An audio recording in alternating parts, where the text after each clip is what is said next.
Jenna, you're just a freeloader, mooching off your parents at your age, huh? Parasites like you should get lost. This house is going to be ours.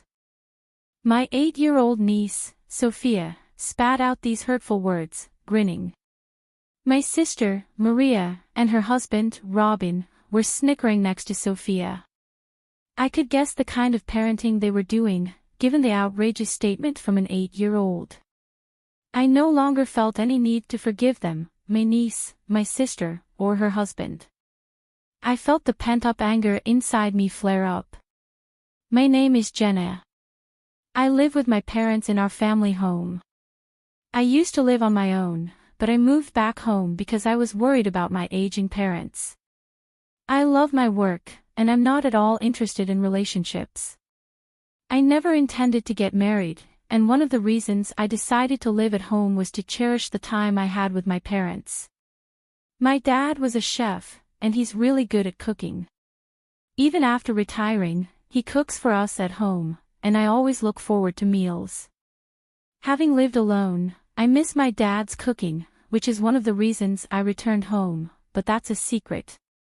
When I decided to live with them and support the household, my mom retired from the part-time job she had held for many years. She was hesitant, but I suggested it might be the right time. Both my mom and dad had been doing a lot of standing at their jobs and had sometimes thrown out their backs. I convinced them to quit their jobs, telling them there was no need to push themselves since I was supporting the household. I'm a mess outside of work, and I'm not good at housekeeping, so I appreciate that my parents are at home doing chores. It's a win-win relationship between my parents and me. Disrupting this stable life are my sister, Maria, her husband, Robin, and their 8-year-old daughter, Sophia. Almost every week, they show up at our house uninvited, driving 30 minutes for a free meal. Maria justifies their visits by saying it helps them save on food expenses, as raising a child is costly, and Robin neither denies nor hides this. They would eat the meals my dad cooked as if it were their right and leave without even cleaning up. This routine has become their weekly habit. It might have been tolerable if they just came, ate, and left, but Maria's other behaviors were unacceptable. Every time before leaving, she would rummage around our house, taking items she thought she could sell on an online flea market app. As a result, I've had to hide my accessories and imported clothes in the back of my closet. On top of that, she raids our fridge, taking food without asking. When I confronted her, saying this would be considered theft if she were a stranger, she dismissed me, saying, "You wouldn't understand, Jenna. It's tough to run a household when you're married," but Maria isn't the only selfish one. Sophia, who takes after her mother, has become increasingly like her as she's grown up. This is gross. Sophia made a sour face at the meal my dad had prepared. Neither Maria nor Robin scolded her. My dad, a retired chef who takes pride in his cooking, would never make anything that tasted bad. Yeah, Sophia complained. I can't eat this, it's disgusting. I want cake. When Robin heard her demand for cake, he turned to me and asked, "Do we have any cake?" Sophia seems to want some. I couldn't help but frown and respond, "Ha." Sensing potential trouble, my father quickly stepped between us, apologetically saying, "Sorry, we didn't prepare any cake." Did you not enjoy today's meal, Sophia? Sophia remained displeased. Oh, I only want to eat sweet things. Desserts are the best. I don't want to eat Grandpa's food. Oh, I find it convenient, and it saves us on grocery bills, so it's fantastic. But if Sophia says so, we have no choice. Dad, Mom, please prepare some sweets and cake for Sophia next week, Robin said. I couldn't forgive Maria for accepting Sophia's selfishness and for bossing our parents around. However, if I spoke out now, our already shrinking parents would feel even more troubled. I paid my parents, unable to complain, as Maria's family left as usual after looking through our house. I couldn't believe their audacity, behaving that way just because it's their parents' house. It was unforgivable. My mother apologized, blaming herself for not having the cake ready, while my father quietly disposed of the leftover food meant for Sophia.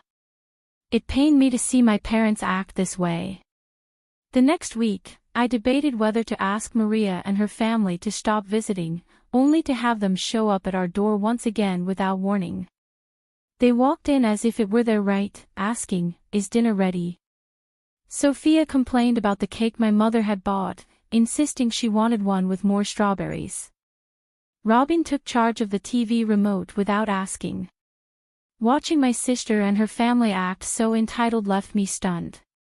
While my father's cooking was served, Maria and Robin enjoyed their meal, chatting and sharing a bottle of wine. Sophia, unhappy with the cake and refusing to eat her dinner, played games on her phone, remarking, "Grandpa and Grandma are really useless." Desperate for them to leave, Maria suddenly chirped, "Oh, by the way, we've decided to move into this house starting next week." "Huh?" My voice echoed with surprise, and it seemed my parents, equally taken aback, hadn't heard this before. Robin chimed in to support Maria's announcement, saying, "Driving here every week is a hassle. Living together will save on groceries and rent." Struggling to find my voice, I finally objected, "Wait a minute, this is sudden. We don't have enough rooms, and you're planning to live here without contributing financially. That's presumptuous." Maria and Robin's faces twisted at my words, but it was Sophia who spoke up first. "Jenna is just a leech living off her parents. Leeches should leave, this will be our house," she said smugly, earning stifled laughs from her parents. I couldn't believe an 8-year-old could speak like that. I was stunned that Sophia, at such a young age, called me a leech. It seemed clear that Maria and Robin had influenced her to see me in such a negative light. "No, Sophia, don't say that. You'll hurt Jenna's feelings," Maria interjected, trying to defuse the situation. "I don't want to live with Jenna. I want her gone by next week. It's embarrassing to live with a parasite. What if my friends find out?" Sophia stared at me disdainfully, with Maria and Robin chuckling beside her. Anger surged through me after enduring their behavior for so long. "All right, I will leave by next week, as you wish," I replied calmly. Maria's family seemed pleased with my answer, laughing as they always did without offering to help clean up. My parents looked terrified at the thought of living with Maria's family, but they seemed relieved when I suggested a solution. There was so much to organize before Maria's family moved in. With my parents' help, we got everything in order, and it was a great relief. The house was cleaned and prepared just as Sophia had requested. The day arrived when Maria's family was supposed to move in, and I busied myself organizing my new place. I missed my old house, where I had lived for so many years, but the new place was nice, and I felt a sense of relief knowing that I wouldn't be irritated every time Maria's family visited. While I was engrossed in cleaning, my phone rang again, showing numerous missed calls from Maria. I picked up. "Jenna, why didn't you pick up earlier?" "There's a problem with our house," Maria cried. "Well, it's my house, actually. I've already demolished it," I said, half-jokingly. Maria screamed, "What have you done?" I could only imagine their shock when they arrived to find the house in the midst of demolition.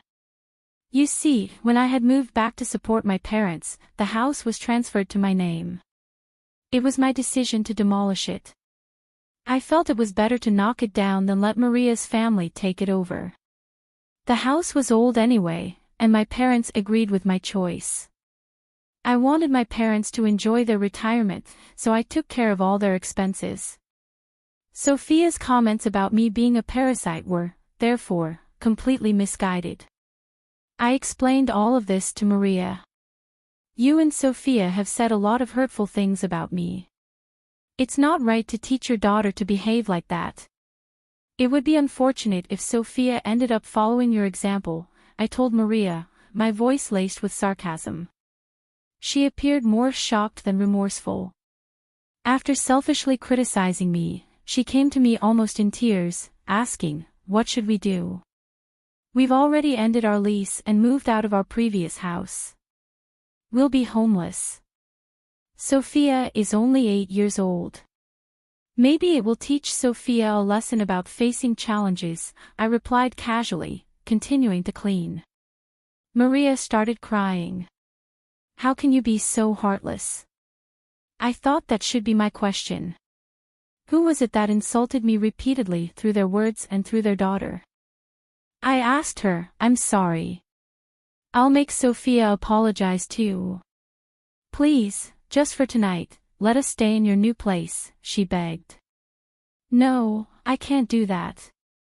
Both Mom and Dad are afraid to see you now.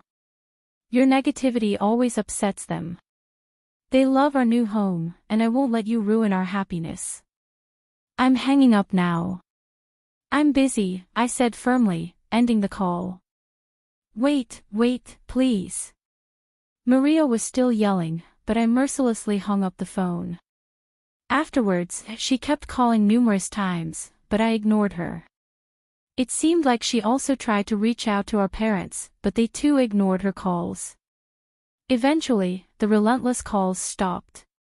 Presumably, Maria and her family managed to find a place to stay. When I wondered where they went, my mother explained the situation to Dad and me a few days later. Apparently, Maria had been sending messages to Mom, but only texts. It seems she's now staying with Robin's parents. Robin's mom, Maria's mother-in-law, is a very strict woman when it comes to rules and manners and disliked Maria. Maria appears to be struggling, living under the roof of such a stern mother-in-law. Sophia, too, who used to be spoiled rotten, seems to be learning a lot from this strict environment. There's no doubt she would have grown into a terrible adult if she had continued her old ways. So in retrospect, this seems to be a good thing. It may be tough on Sophia, but it's unavoidable. I hope she'll manage to become a well-mannered grown-up. It seems Maria and Robin were more broke than we imagined. Robin was a fan of gambling, frequently squandering his money on various bets. Maria wasn't against gambling and even enjoyed it with him at times. However, they accumulated a substantial amount of debt due to their gambling. In order to repay this debt, it seems that they wanted to live with our parents. I was dumbfounded by how audacious their reason was. Robin ended up returning to his parents' house but reportedly disappeared after a few days. Whether he ran away of his own accord due to being chased by debt collectors or was forcibly taken away to work was unclear. Regardless, since he left a note saying, "I'm leaving home, please don't search for me," the police treated it as a case of him simply leaving home. Maria, without any savings, is now apparently working multiple jobs from dawn to dusk. She's sending daily messages to Mom about her hardships, but it seems Mom has no intention of helping Maria. "We raised her that way, but I think this is a necessary trial for her," Mom said. "For your information, our parents and Robin's parents are on good terms and frequently communicate." When Mom apologized to Robin's mom for the trouble caused by Maria and Sophia, Robin's mom energetically responded, "Having these kids around is teaching them some much-needed discipline. Who are worth educating has added some spice to my life. I apologize for the trouble my son caused. As an apology, I'll make sure to educate my daughter-in-law and granddaughter well," Robin's mother said. "Anyway, my parents and I are relieved to have cut ties with Anne and her family, relishing the fact that we can now spend our days without the constant dread and annoyance." Dad, who had lost some confidence in his cooking after Sophia's criticism, is now joyfully showing off his culinary skills thanks to our new house with a spacious kitchen. I've always loved Dad's cooking, and every time I say, "delicious," he seems more motivated to cook. Mom, who used to get exhausted every time Anne's family visited and lost the energy to go outside, is now often going out since we moved. She joined a local club and resumed her old hobby of painting. My mom's forte is watercolor painting. she's always joyfully crafting her artwork under the gentle guidance of her teacher. Recently, she's been heading out to the park, sketchbook in hand, to draw various objects and scenes. We're eagerly looking forward to the upcoming exhibition by the art club my mom is a part of, and we plan to attend. My life continues as it always has, busy but enjoyable, as I continue doing the work I love. The constant nagging from my sister and her family has finally ceased, reducing my stress level significantly. It wasn't until I felt this relief that I realized just how much stress they had been causing me. It's refreshing to remember just how bright and cheerful I can be. My parents are aging, but they are enjoying their lives now, which makes me happy. Even if they eventually need care, our home is equipped with accessibility features, making caregiving easier.